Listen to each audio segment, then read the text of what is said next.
ಕಾಯಕದಲ್ಲಿ ನಿರತವಾದರೆ ಗುರುದರ್ಶನವಾದರೂ ಮರೆಯಬೇಕು, ಲಿಂಗ ಪೂಜೆಯಾದರೂ ಮರೆಯಬೇಕು, ಜಂಗಮ ಮುಂದಿದ್ದರೂ ಹಂಗು ಹರಿಯಬೇಕು. ಕಾಯಕವೇ ಕೈಲಾಸವಾದ ಕಾರಣ ಅಮರೇಶ್ವರ ಲಿಂಗವಾಯಿತಾದಡು ಕಾಯಕದೊಳಗು. ಈ ವಚನ ಕಾಯಕದ ಮಹತ್ವವನ್ನು ಹೇಳುತ್ತದೆ. ಶರಣರು ಕಾಯಕಕ್ಕೆ ತಾವು ಮಾಡುವ ದುಡಿಮೆಗೆ ಎಷ್ಟು ಪ್ರಾಮುಖ್ಯತೆ ನೀಡುತ್ತಿದ್ದರು ಎಂಬುದಕ್ಕೆ ಈ ವಚನ ಸಾಕ್ಷಿಯಾಗಿ ನಿಲ್ಲುತ್ತದೆ. ಕಾಯಕದಲ್ಲಿ ನೀನು ತೊಡಗಿರುವಾಗ ಗುರು ನಿನ್ನ ಮುಂದೆ ಬಂದು ನಿಂತರೂ ಮರೆಯಬೇಕು, ಅಂದರೆ ಮಾಡುವ ಕೆಲಸವನ್ನು ಬಿಟ್ಟು ಗುರು ಸೇವೆಗೆ ಹೋಗಬಾರದು ಎಂದರ್ಥ. ಲಿಂಗ ಪೂಜೆ ಮಾಡುವ ವೇಳೆಯಾದರೂ ಅದನ್ನು ಮರೆಯಬೇಕು. ಜಂಗಮ ನಿನ್ನ ಮುಂದೆ ಬಂದು ನಿಂತರೂ ಅವನನ್ನು ಉಪಚರಿಸುವ ಹಂಗನ್ನು ಬಿಟ್ಟು ಬಿಡಬೇಕು. ನಾವು ಮಾಡುವ ಕಾಯಕವೇ ಸಾಕ್ಷಾತ್ ಕೈಲಾಸ, ದೈವ ಎಂದು ನಂಬಿರುವುದರಿಂದ ನಾವು ಮಾಡುವ ಕಾಯಕದೊಳಗೆ ಅಮರೇಶ್ವರ ಲಿಂಗ ಇದ್ದೆಯಾದರೂ ಯಾವ ಸಂದರ್ಭದಲ್ಲಿಯೂ ಯಾವ ಕಾರಣಕ್ಕೂ ಕಾಯಕದಿಂದ ವಿಚಲಿತನಾಗಬಾರದು. ಇದು ಈ ವಚನದ ಸಾರಾಂಶ. ಶರಣ ಧರ್ಮದಲ್ಲಿ ಗುರು, ಲಿಂಗ, ಜಂಗಮ ಇವುಗಳಿಗೆ ಉನ್ನತ ಸ್ಥಾನವಿದೆ.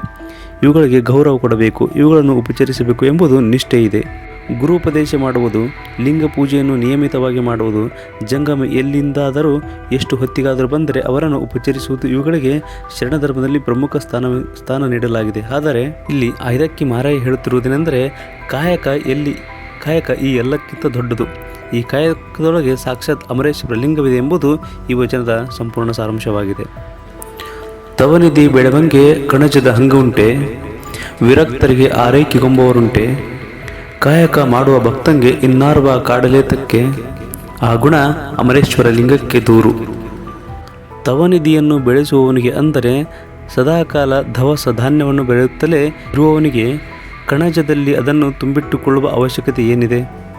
ಎಲ್ಲವನ್ನು ತೊರೆದ ವಿರಕ್ತರಿಗೆ, ಸನ್ಯಾಸಿಗಳಿಗೆ ಬೇರೆಯವರ ಆರೈಕೆಯ ಅವಶ್ಯಕತೆ ಏನಿದೆ? ಕಾಯಕ ಮಾಡುತ್ತಾ ತನ್ನ ಆಹಾರವನ್ನು ತಾನೇ ಸಂಪಾದಿಸಿಕೊಳ್ಳುವ ಸ್ವಾವಲಂಬಿಯಾದ ಭಕ್ತನಿಗೆ ಬೇರೆಯವರನ್ನು ಬೇಡುವ, ಕಾಡುವ ಅವಶ್ಯಕತೆ ಏನಿದೆ?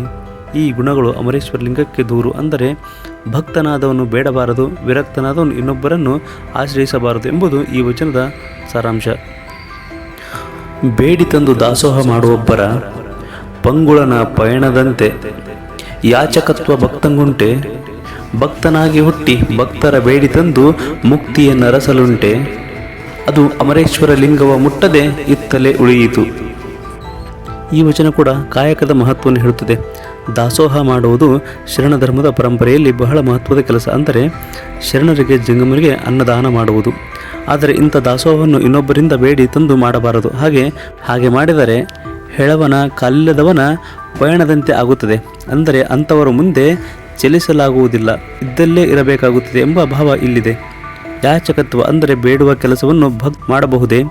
ಭಕ್ತನಾಗಿ ಹುಟ್ಟಿ ಬೇರೆ ಭಕ್ತರಿಗೆ ಬೇಡಿ ತಂದು ದಾಸೋಹವನ್ನು ಮಾಡಿ ಮುಕ್ತಿಯನ್ನು ಹುಡುಕಬಲ್ಲುವುದೇ? ಅಂತಹವರು ಇಲ್ಲಿಯೇ ಇರುತ್ತಾರೆ ಎಂಬುದು ಈ ವಚನ ತಾತ್ಪರ್ಯ.